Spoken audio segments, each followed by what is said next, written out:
Buenas noches compañeros, compañeras. Me da mucho gusto estar aquí esta noche, esta tarde de marzo, 28 de marzo de 2025. Me encuentro aquí con Liliana Hernández, a quien voy a presentar en un momento.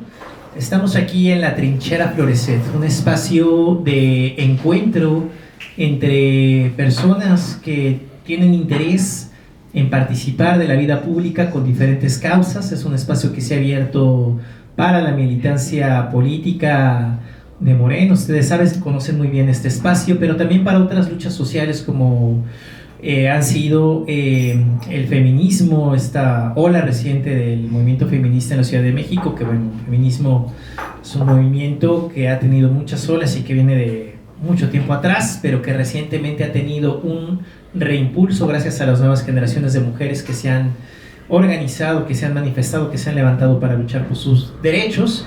Y este es un espacio que también ha sido ocupado por ellas, también por movimientos de la diversidad sexual y genérica, así como también por otras causas sociales que tienen que ver con intereses del campo, con intereses del trabajo. En fin, un espacio que, como su nombre lo indica, es una trinchera para todas las personas que buscan pues poner en la discusión pública problemas y propuestas de solución para todas y para todos en este proceso de transformación que está viviendo el país desde hace ya varios años. En 2018 inició un periodo de transformación de la vida pública muy importante, no solamente por el cambio de gobierno histórico que se dio en ese momento, cuando el entonces primero candidato y después presidente Andrés Manuel López Obrador llega a la presidencia después de 3 intentos, y lo hace de forma pacífica, acompañado por un movimiento social amplísimo, por más o cerca de 30 millones de votos en ese momento. Y comienza una redefinición de la vida pública del país que hasta el momento sigue en curso. Ha pasado ya, vamos para un año de la salida del presidente Andrés Manuel López Obrador. Estamos ya hoy, después de una nueva elección presidencial en junio pasado, con la primera mujer presidenta de México, la doctora Claudia Sheinbaum Pardo, que llega con una votación superior incluso a la de Andrés Manuel, con más de 33 millones de votos, y la vida pública del país se ha transformado de manera radical, de manera que muchos de nosotros no habríamos pensado jamás que se hubiera podido dar de una forma relativamente pacífica, vamos a decirlo así, porque tampoco es que no haya habido cambios bruscos o manifestaciones de violencia, sobre todo por parte del Estado y de las instituciones que se rehusaban a cambiar. Pero aquí vamos, en un proceso que ha ido cambiando poco a poco la dinámica del poder público, la dinámica de la relación de poder entre las instituciones y los actores que sustentan el poder con el pueblo raso. Y el día de hoy estamos aquí para hablar de esto específicamente en lo que respecta al ámbito del poder judicial, uno de los sectores, uno de los poderes de la federación que ha tenido más resistencia a acompasarse de este cambio social tan radical, que no solamente digo un cambio de gobierno, sino que es, como lo reconocen políticos de todas las expresiones partidarias y ideológicas, un cambio de régimen, es decir, un cambio de las estructuras institucionales y de la forma de concebir el poder público y la relación con el soberano, que finalmente es el pueblo, la población que se organiza para poder hacer estos cambios públicos. Quiero presentar a Liliana Hernández, que es nuestra ponente el día de hoy y que nos va a hablar justamente de cómo se ha vivido este proceso de transformación en las entrañas del Poder Judicial, porque desde que se propuso el tema de la reforma judicial, bueno, hemos visto que hay una discusión pública muy importante en torno a qué va a pasar con el Poder Judicial, cómo se transforma, cómo se acompasa, cambia o no cambia. Finalmente se llevó a cabo el año pasado, entre febrero y septiembre del año pasado, la reforma al Poder Judicial, y se está llevando a cabo en este proceso, en este momento, el proceso de las elecciones judiciales. y tenemos todavía muy poca información, siento yo, acerca de cómo se ha vivido todo este proceso dentro de las entrañas del mismo Poder Judicial, y más aún con la perspectiva de las mujeres, ¿no? Porque estamos en un tiempo donde por primera vez en la historia, no solo por el movimiento feminista, sino también por la llegada al poder de una mujer presidenta, un cambio social que tiene las mujeres como actoras centrales.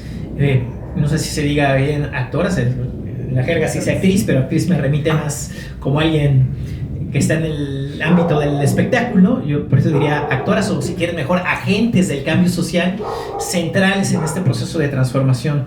Y por eso me parece muy importante lo que el día de hoy vamos a platicar con Liliana Hernández, que es ni más ni menos que una persona que lleva más de 22 años trabajando en el interior del Poder Judicial, en diferentes posiciones, en diferentes cargos, que es licenciada en Derecho, que tiene también una licenciatura en Ciencias Políticas, que tiene una maestría en Derecho, otra maestría por ahí en no sé qué, ahorita nos dirás, creo que en Derechos Humanos, me parece, y además es doctora también en Derecho. Es decir, tiene una trayectoria académica muy impresionante, la verdad, porque además es una persona muy joven.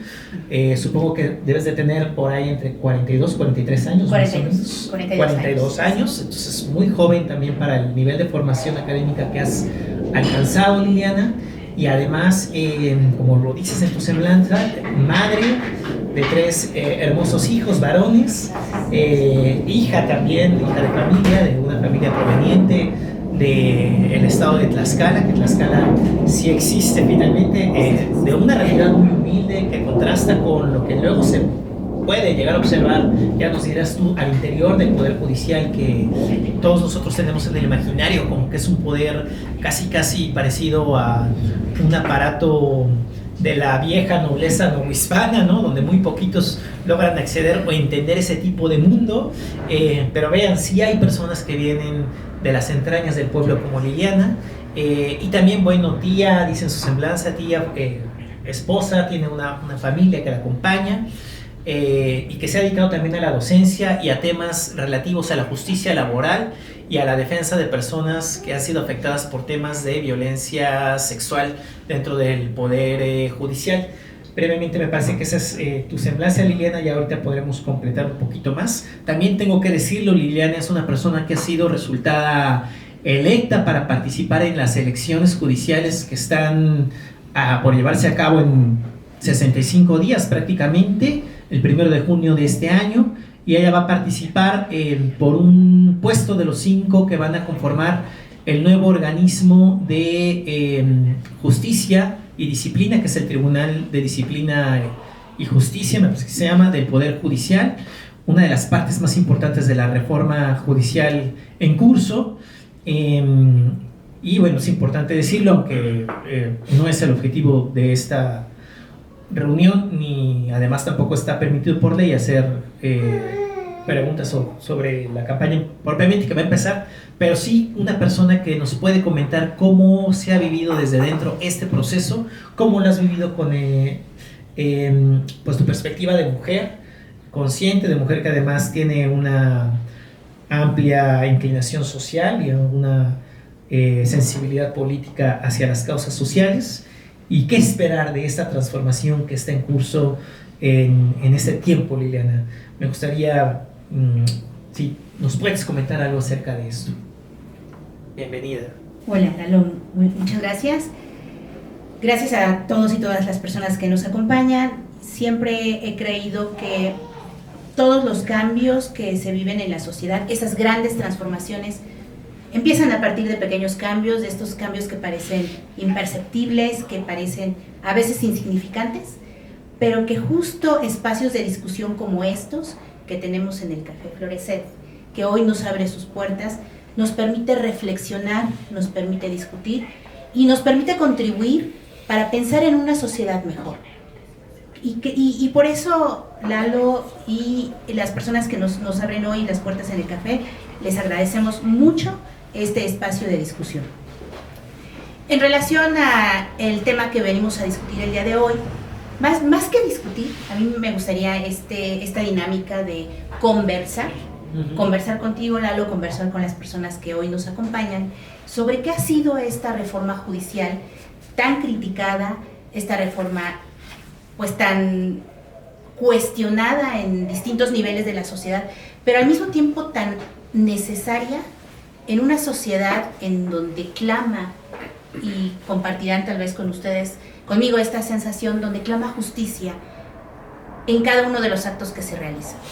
Una sociedad que sigue reclamando que a las personas víctimas en todos los procesos penales, administrativos y de naturaleza jurisdiccional en general, les han reconocido sus derechos, porque todavía hoy a las víctimas se les sigue limitando la participación en los procesos judiciales.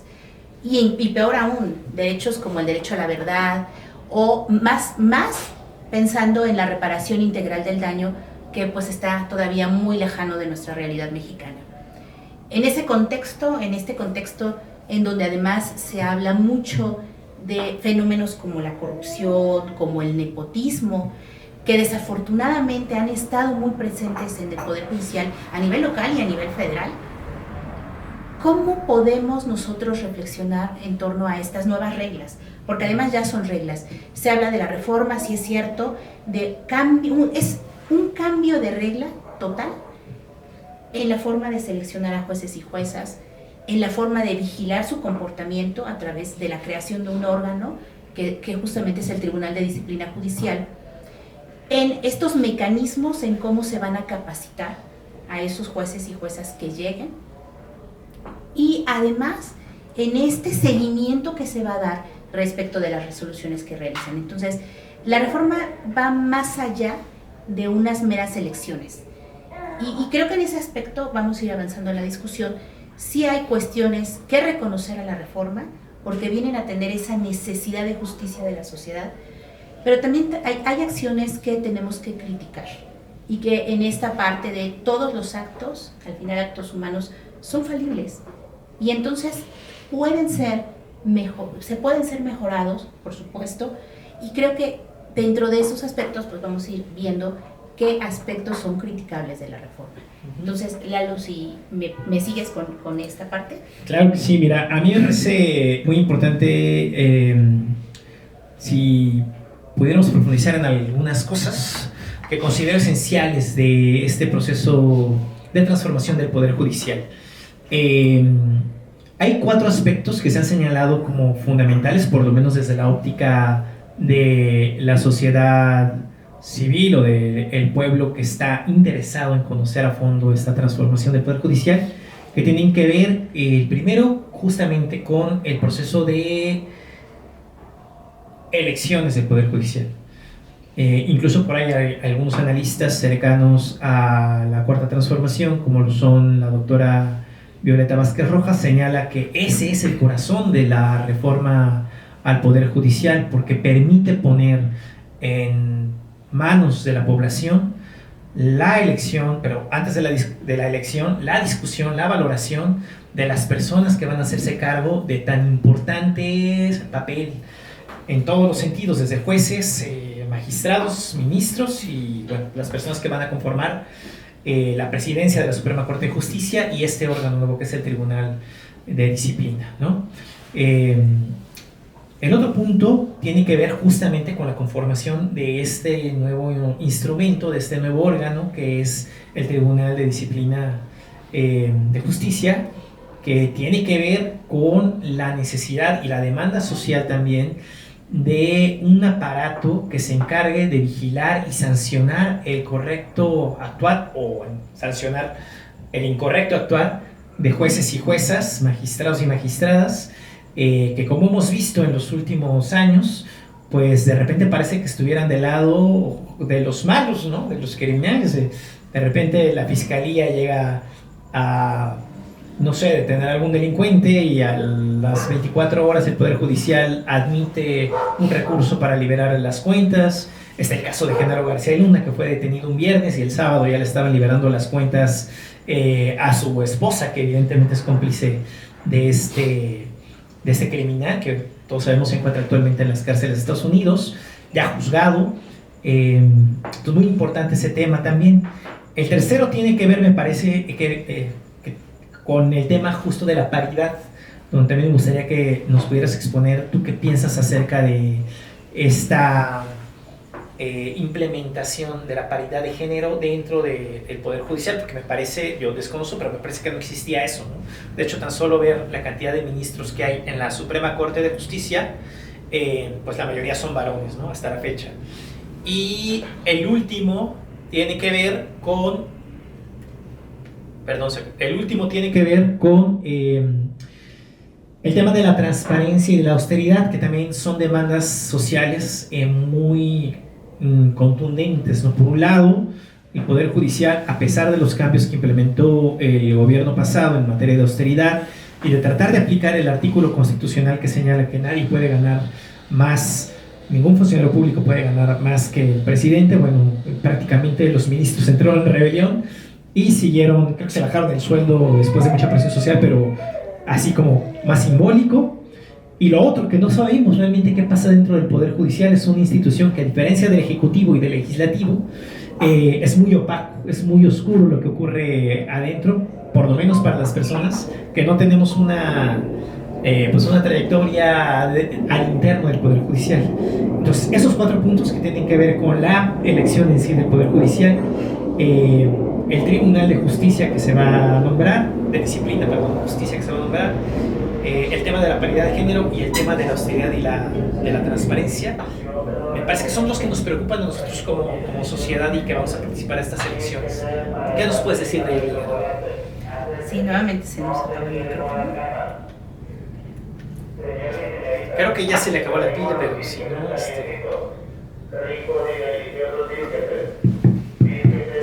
Parece que sí me escucho. Un poquito alto. Sí, ¿verdad? A ver, en relación a los mecanismos de elección popular a través de los cuales se va a seleccionar a jueces y magistrados. A mí me parece que la principal crítica radica en que se refiere que van a llegar al Poder Judicial personas que no tienen el perfil idóneo, personas que no tienen experiencia y personas que no tienen la capacidad para asumir una responsabilidad en la judicatura.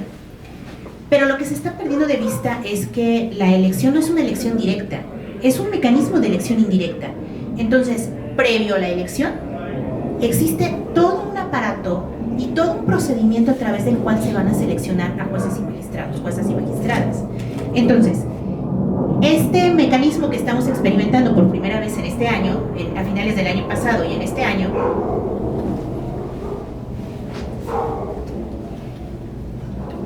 alto si se puede. Okay. Sí, bueno, ya se nos fue.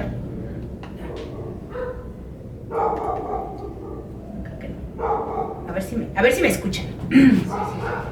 Este mecanismo que estamos viviendo a finales del año pasado y de este año se implementa a través de un proceso de selección de perfiles, en donde 3 comités, que son en el Poder Ejecutivo, en el Poder Legislativo y en el Poder Judicial, hacen un primer filtro a través del análisis de currículos. Y me parece que esta parte de van a llegar personas improvisadas no es cierta. Sí hay requisitos, por supuesto, hay requisitos que establece la Constitución para que puedan ser jueces, juezas, magistrados, magistradas, que tengan el título, que tengan la edad, que tengan experiencia, que tengan un perfil. No cualquier persona puede pasar ese filtro. Entonces, en principio, lo que hicieron los comités en este reciente proceso es analizar perfiles. ¿Tienes los requisitos constitucionales? Ok, estás en una lista. Hay un segundo filtro. Ese filtro tiene que ver con la idoneidad. Ya revisé tus requisitos legales, ahora tu perfil, ¿qué tan idóneo es para ejercer la función jurisdiccional? Y es aquí en este tema de la idoneidad en donde entra la experiencia profesional que tengas en el ámbito judicial, esta experiencia, si no es en el ámbito judicial, que puedas tener en la academia y que puedan tener contribuciones en el ámbito jurisdiccional. Y el tercer filtro, que tiene que ver con la realización de entrevistas, que ya es mucho más técnico, en donde los comités lo que analizan justamente es qué tanto el candidato o candidata puede resolver casos concretos a través de preguntas muy específicas. Entonces, no es que lleguen personas improvisadas, me parece que esta parte de la crítica, llegan personas improvisadas que no van a ser capaces de, pues no es así. Ahora, en esta parte me gustaría resaltar, ¿cuál era la diferencia, por ejemplo, en el sistema anterior, en donde el presidente seleccionaba a los ministros, por decirlo de esta manera, los ministros eran seleccionados por el presidente proponía una terna de ministro o ministra. El presidente de la República. El presidente de la República. Pero en esta terna, no necesariamente los candidatos o las personas que integraban la terna tenían una experiencia judicial o eran de carrera judicial. Y tenemos, por ejemplo, y tuvimos a muchos ministros que venían de áreas distintas del ámbito jurisdiccional. Entonces, esta parte de la idoneidad me parece que es muy importante ahorita, pero que también antes no se cuestionaba. Entonces, bueno, lo que tiene que ver con la idoneidad, las entrevistas son perfiles que van a llegar y que ya pasaron un filtro. Sí. Entonces, eso es en relación a las elecciones. Una vez que ya tenemos este tipo de perfiles analizados, ahora sí, vamos a ver a través de las elecciones, a través de un proceso electoral, cuál de estos perfiles puede ocupar el cargo. Y la justificación de una elección indirecta, como lo es en esta naturaleza, es que las personas, el pueblo, la ciudadanía va a elegir a través del voto popular, y esto lo que pretende es darle legitimidad a quienes integran el Poder Judicial. Hay críticas muy fuertes, me parece, sí, y en esta parte yo sí tengo una crítica muy especial a la reforma, porque me parece que el mecanismo no es malo, no se implementa por primera vez en el mundo, en Estados Unidos también hay elecciones de jueces, sin embargo, las reglas operativas creo que sí pueden revisarse, y me refiero a reglas operativas en cuanto a ¿qué? A los financiamientos de las campañas, porque quienes ya pasaron todo este proceso de selección, y quienes ya están en esa posibilidad de estar en boletas, los candidatos propiamente, pues tienen que hacer campaña con sus propios recursos. Y entonces aquí va a depender de qué tanto recurso tenga el candidato.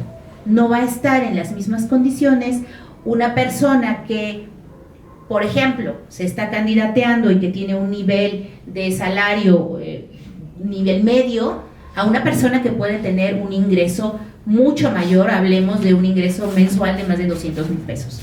¿Pero no hay algo así como un tope de campaña, como en el caso de las elecciones normales? Sí. A ver, para empezar, aquí no hay financiamiento público. En las reglas actuales, el financiamiento es del propio bolsillo del candidato. Entonces ya tenemos una primera limitante. ¿Qué tanto capital puede tener el candidato?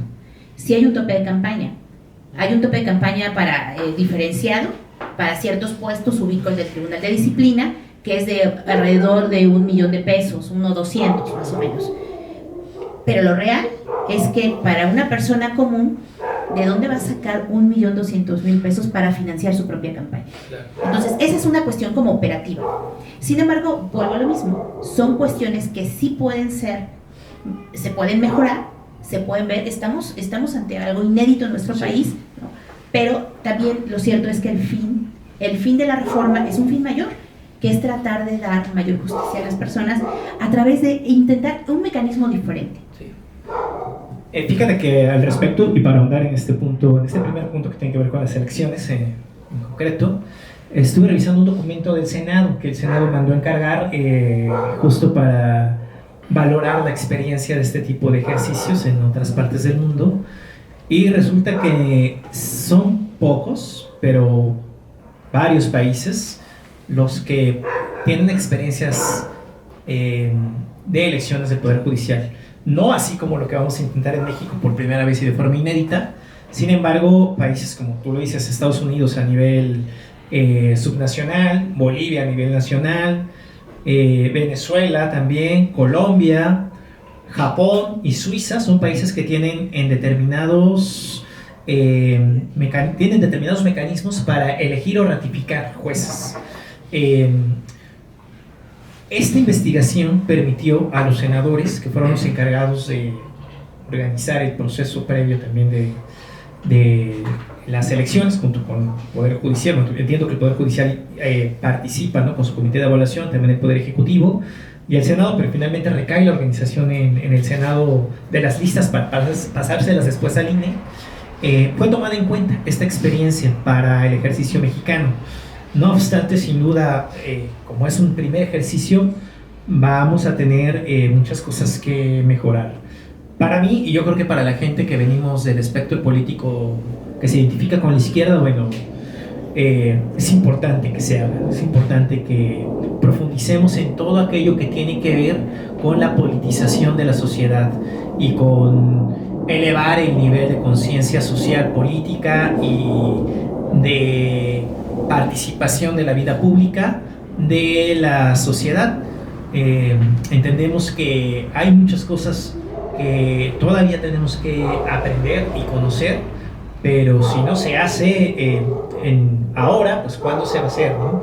Yo creo que la sociedad política no es nada más pues la que participa de los partidos y de procesos de elecciones, ¿no? Sino es la sociedad informada que decide participar en los procesos que le atañen, que son los que tienen que ver con la vida pública. Y en ese sentido, bueno, por eso pensamos que es muy importante esta parte de las elecciones judiciales y que sin duda se podrá mejorar. Es un primer ejercicio, 1 de junio de 2025, y después viene otro más, ¿no, Liliana? Sí, de hecho, estas son las elecciones extraordinarias porque lo que se hace es que se sustituye a la mitad del personal del Poder Judicial en estas elecciones, y las próximas elecciones que empatan con las intermedias serían en el 2027. Entonces, otro aspecto que no hemos considerado en esta parte de la elección es que hay quienes afirman es que la elección nos va a impedir seleccionar a los mejores perfiles, partiendo de una premisa me parece que muy peligrosa, en el sentido de que se cree que la ciudadanía no está informada. Entonces, eso pudo haber pasado hace 20 años, que la ciudadanía no se informaba, que la ciudadanía no se vinculaba, pero es una realidad que de algunos años para acá la ciudadanía está más politizada y la ciudadanía se interesa y se preocupa por estos asuntos de la vida pública. Entonces, me parece que las elecciones para este 1 de junio van a ser elecciones concurridas, donde es real la preocupación de la gente por cambiar un sistema de justicia, por mejorar el sistema de justicia que tenemos. Sí, sin duda. Otra cosa que quería decir a partir de tu comentario fue que me llama la atención esta valoración que haces de la elección judicial como un proceso indirecto. Es decir, no se va a elegir de manera directa quien quiera postularse para participar en estas elecciones, sino que hay un proceso previo de evaluación y de selección de las personas que pueden ser candidateables, ¿no? Ya sea para jueces, para ministros, para magistrados y para presidente de la Suprema Corte, ¿no? Me parece. Pero es un proceso indirecto muy diferente al que ya había existido en México en la época de Benito Juárez, donde entiendo que también había un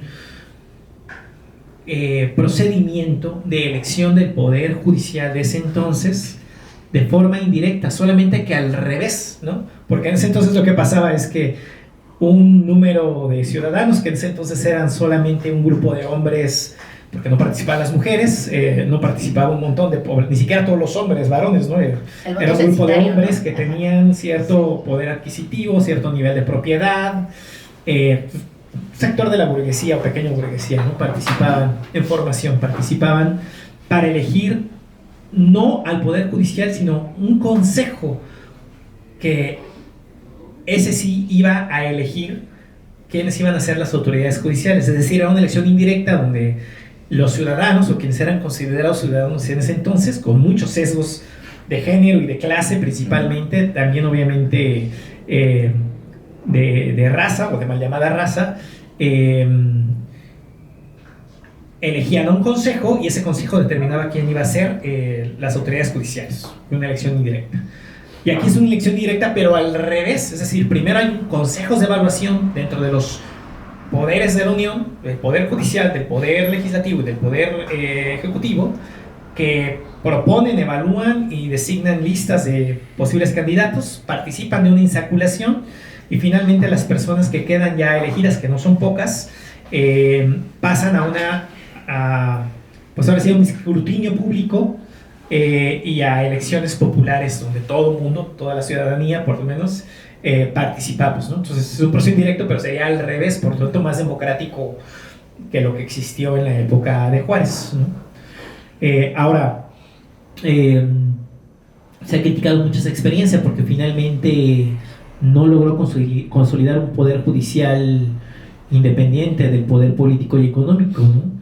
Pero a mí me parece que eso tiene que ver más con la dinámica de la dictadura porfirista que se implementó después de la muerte de Benito Juárez.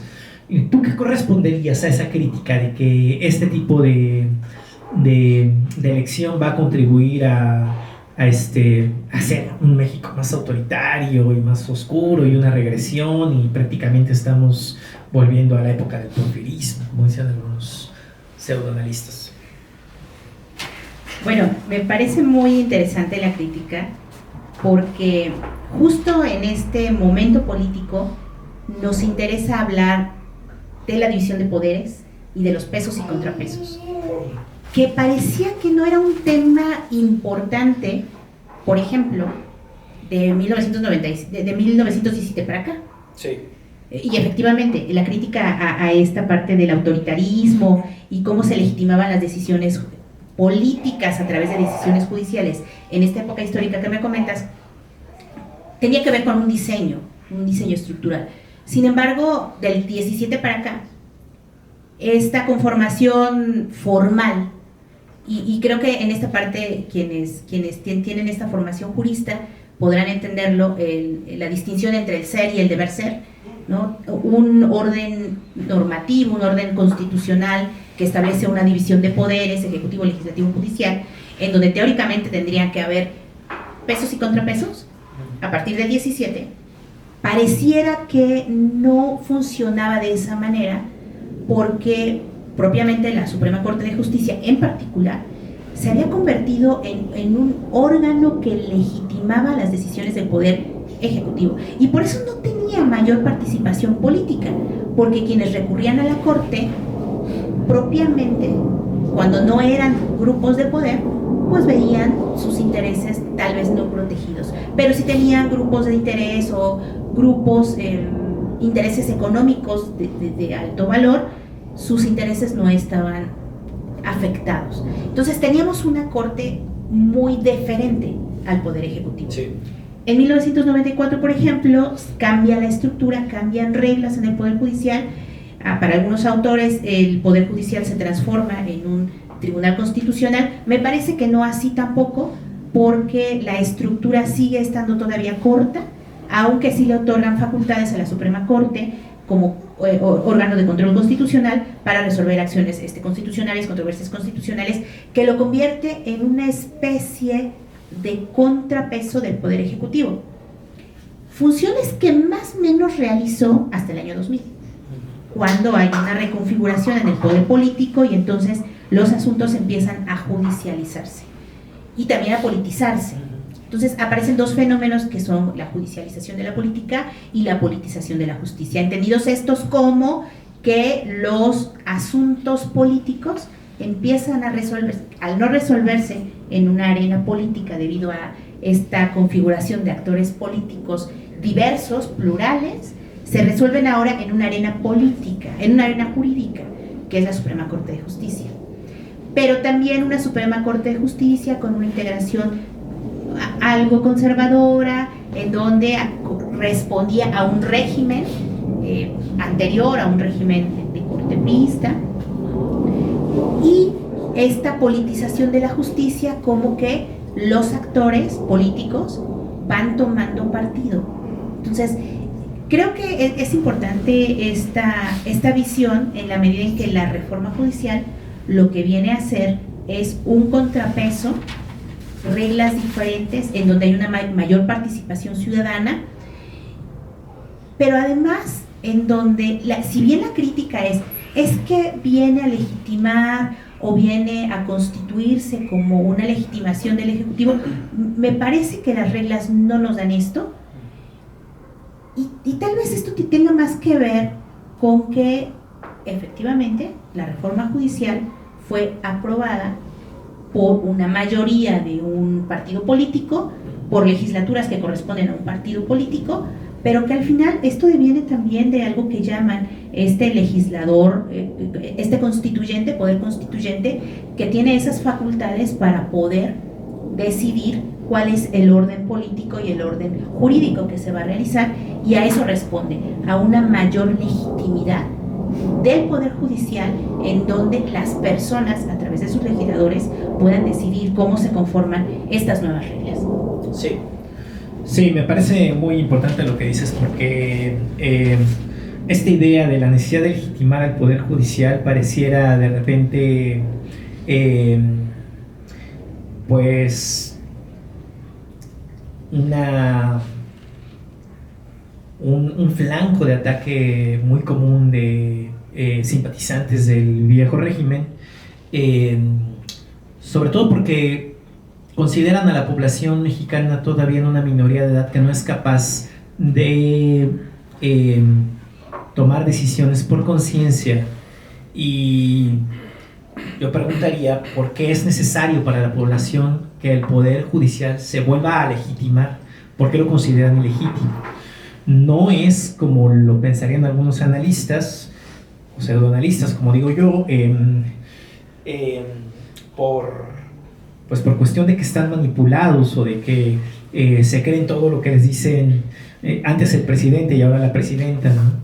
A mí me parece que tiene que ver más, y eso quizá tú nos puedas platicar, con la realidad de la dificultad de acceso a justicia elemental de muchas personas que se ven bloqueadas en los juzgados para poder resolver positivamente un caso, sin que sean víctimas de una extorsión, sin que sean víctimas de una coacción, sin que sean víctimas de ser ignorados, ¿no? Gente que está en la cárcel desde hace muchos años porque no puede pagarse un abogado, que no tiene ni siquiera todavía fecha de juicio, o personas que son multadas o que quieren resolver algún tipo de problema, ya sea patrimonial o de cualquier otro tipo de orden, y que no lo pueden hacer porque no tienen los contactos suficientes o el dinero para pagarse un despacho que tenga contacto con algún juez, ¿no? Entonces, la necesidad de relegitimar el Poder Judicial me parece a mí que obedece a pues una carencia y una ausencia de justicia para pues miles, si no es que millones de personas del pueblo de México, ¿no? Tú has tenido la oportunidad de trabajar en las entrañas del Poder Judicial y de atender situaciones de justicia elemental, digamos, del ciudadano de a pie, Liliana. Me gustaría que me confirmes o que me desmontes esta visión que tengo, porque me parece que cuando hay necesidad de legitimar una institución social, no es nada más porque la gente se va como borrega detrás de un político que te vende paraísos o castillos en el aire, ¿no? Sino porque hay una necesidad material, real, concreta de transformar una realidad que no es satisfactoria para nadie. Fíjate que es muy interesante lo que me preguntas en relación a que teóricamente lo que se habla sobre la legitimación del Poder Judicial es que ésta se debe de legitimar a través de resoluciones que estén debidamente fundadas y motivadas, es decir, resoluciones bien hechas. La realidad es que no basta con esto. Sí, sin duda, en el ejercicio jurisdiccional, personas juzgadoras tienen que hacer sus resoluciones verdaderamente fundadas, motivadas y bien argumentadas, pero no es suficiente. Es una realidad, y efectivamente yo trabajé en la Defensoría Pública, en el Instituto Federal de Defensoría Pública, 8 años. Estuve de apoyo para un defensor público federal, y en el tiempo durante el cual estuve en esa área, sí pude ver graves deficiencias y este lugar común que dice la gente, ¿no? Parece que la ley es una víbora que solo pica a los descalzos, porque efectivamente la atención que se le daba desde la Defensoría Pública a las personas era, la mayoría de ellas, gente que no tenía recursos. Acudían a la Defensoría Pública quienes no tenían recursos, pero además estaban después ya de varias instancias, nos tocaba apelación, después de todas esas instancias seguían en la cárcel y no les habían resuelto su problema. Entonces, esta necesidad de justicia es real. La legitimación efectivamente viene a obedecer a una necesidad de una justicia, de algo que está funcionando mal. Y lo que está funcionando mal es cómo se accede a la justicia y especialmente cómo las normas se han vuelto tan burocráticas que las personas no pueden acceder tan fácil a ellas. Y hablo, por ejemplo, de los juicios de amparo que se han vuelto tan técnicos, con tantas formalidades, que una persona común, por ejemplo, no puede reclamar por sí misma un amparo ante una norma, ante un acto de autoridad que vulnere sus derechos. Necesita un abogado. Y entonces una persona que tiene un problema, una persona común, ciudadano común, que tiene un problema y que requiere acudir al juicio de amparo, tiene que contratar a un abogado. Y si no tiene un abogado, entonces no puede acudir al juicio de amparo. ¿Por qué? Porque el juicio de amparo se vuelve tan técnico, tan difícil, que no cualquiera puede acceder a la justicia. Y las defensorías también tenemos algunos problemas estructurales en las defensorías, porque tienen tanta carga de trabajo que a veces es imposible que puedan atender todos sus asuntos de manera exhaustiva. Entonces, es real. Esta legitimación se exige no solo legitimar sus resoluciones judiciales a través de esta debida fundamentación, motivación y argumentación, sino que atienda a estos problemas de justicia y sobre todo a que los órganos de justicia se han alejado tanto de la ciudadanía, se han vuelto tan técnicos, tan lejanos de la sociedad, que eso es lo que hace necesaria su legitimación. Sí, me quedé pensando ahora, ¿no?, en muchos casos que conozco de así el vecino, familiares, etcétera, que tenían un terreno, por ejemplo, en Hidalgo, y que lo dejaron de cuidar, de atender, por vivir en la ciudad, y que cuando quisieron regresar ya estaba tomado por la delincuencia organizada, ¿no?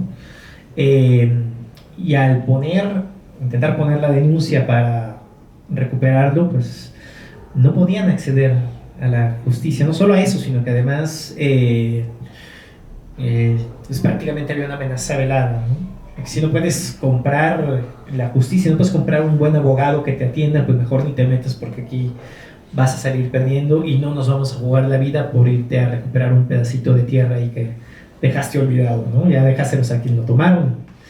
Cientos de casos así, ¿no? Pero para ir cerrando este punto acerca de la parte electiva, me gustaría decir también que, a diferencia de la reforma de la que hablas, que se implementó en 1994, cuando Zedillo recortó la Suprema Corte de Justicia, me parece que entonces había ya 26 magistrados, ¿no?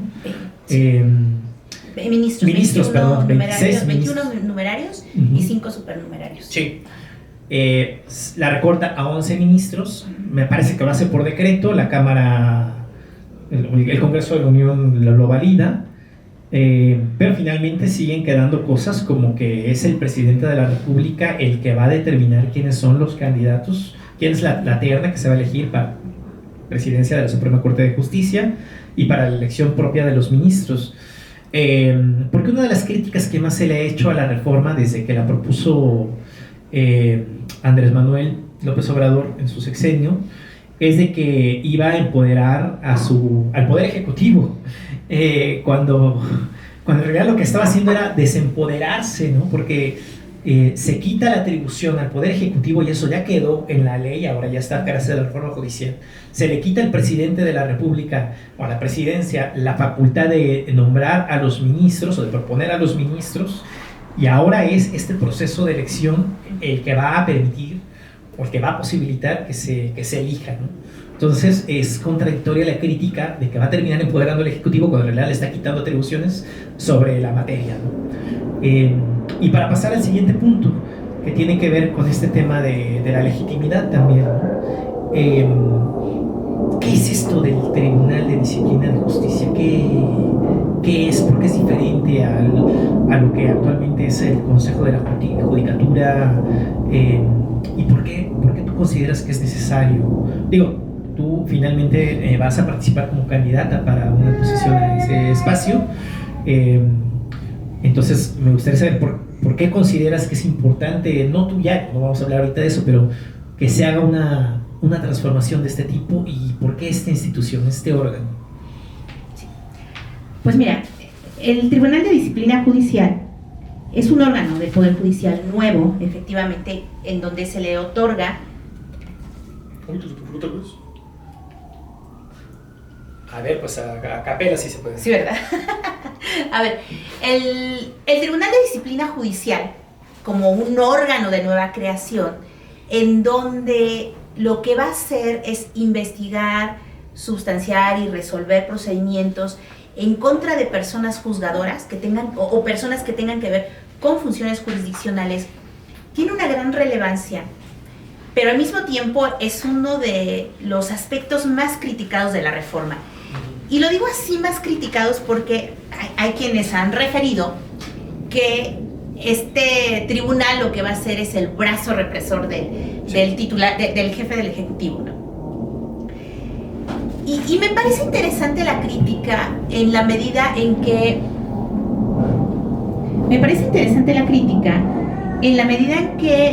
se olvida que un sistema de responsabilidades administrativas es necesario en cualquier estructura, en cualquier arquitectura que se plantee sobre un gobierno.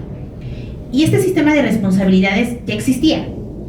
En el Poder Judicial, quienes resolvían este tipo de procedimientos en contra de personas juzgadoras era el Consejo de la Judicatura, especialmente la Secretaría Ejecutiva de Disciplina, en el Consejo de la Judicatura. Además, en la Suprema Corte de Justicia también existe una Contraloría que se encarga de investigar, de sustanciar, con sus debidas instancias. Hay una unidad de investigación, que es la UJIRA, que se encarga de investigar las responsabilidades administrativas, las denuncias por responsabilidad administrativa. Hay una Contraloría que sustancia, hay una autoridad que, dependiendo del tipo de falta, va a resolver sobre estas faltas administrativas.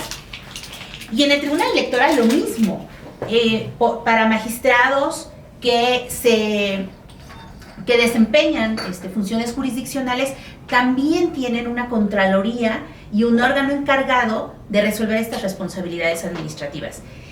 Entonces, no es tan nuevo el sistema, es decir, sí había una regulación para las responsabilidades administrativas encargado al Consejo de la Judicatura, a la Suprema Corte y al Tribunal Electoral.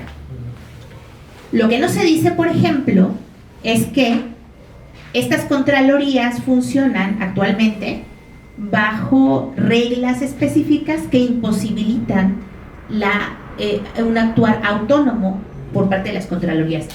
Y pongo un ejemplo específico. Actualmente, para que puedas resolver una denuncia, por ejemplo, la unidad de investigación solo puede realizar aquellas denuncias que le autorice la ministra presidenta o el ministro presidente. Que además es también el jefe del Consejo de la Judicatura. O sea, sí, es, digamos, pues y parte. Digamos, si alguien quiere poner una queja contra el ministro o la ministra presidenta, no se puede. Sí, claro, puede poner una queja contra la ministra presidenta, pero ellos mismos resuelven esos procedimientos. Los autorizan, sí. Ajá, exacto. Entonces, hay un diseño muy peculiar de las responsabilidades administrativas actualmente. Por eso me parece que la creación del Tribunal de Disciplina Judicial lo que viene a hacer es establecer un órgano específico que se va a encargar de resolver estas responsabilidades administrativas, pero además darle autonomía. Y otra de las críticas al Tribunal de Disciplina Judicial es que viene a limitar la libertad de decisión, la libertad jurisdiccional de las personas juzgadoras. Y me parece que también que desde este aspecto habría que analizar con cuidado el argumento. ¿Por qué?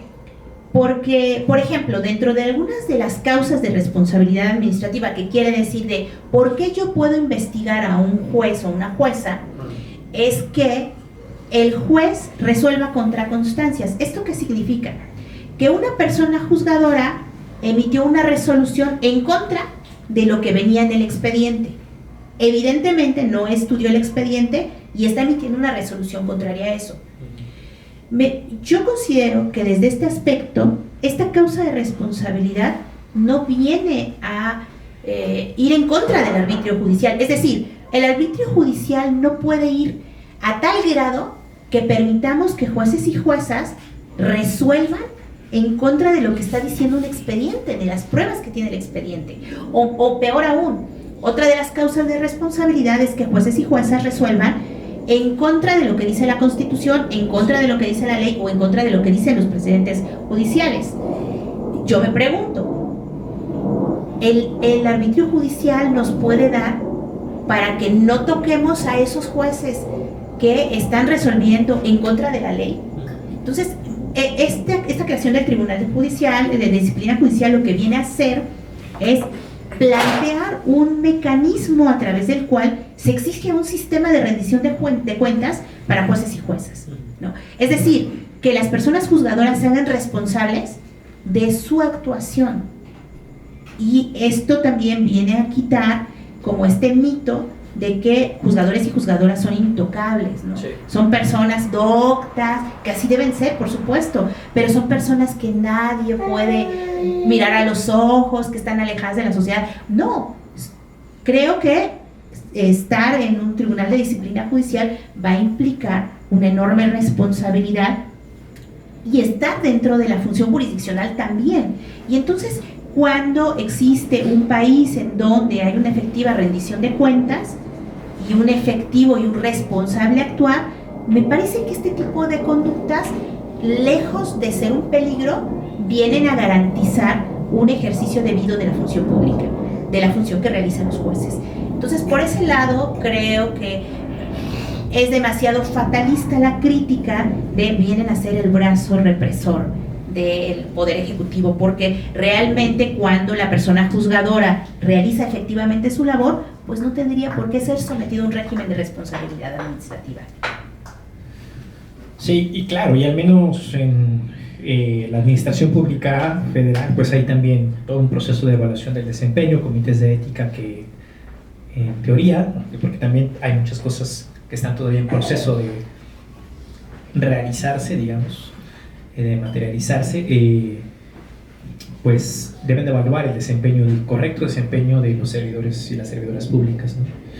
Bueno, Liliana, llevamos una hora de conversación muy rica, por cierto, pero me gustaría que diéramos oportunidad también a las personas que vinieron a escucharte, si quieren preguntar o comentar algo.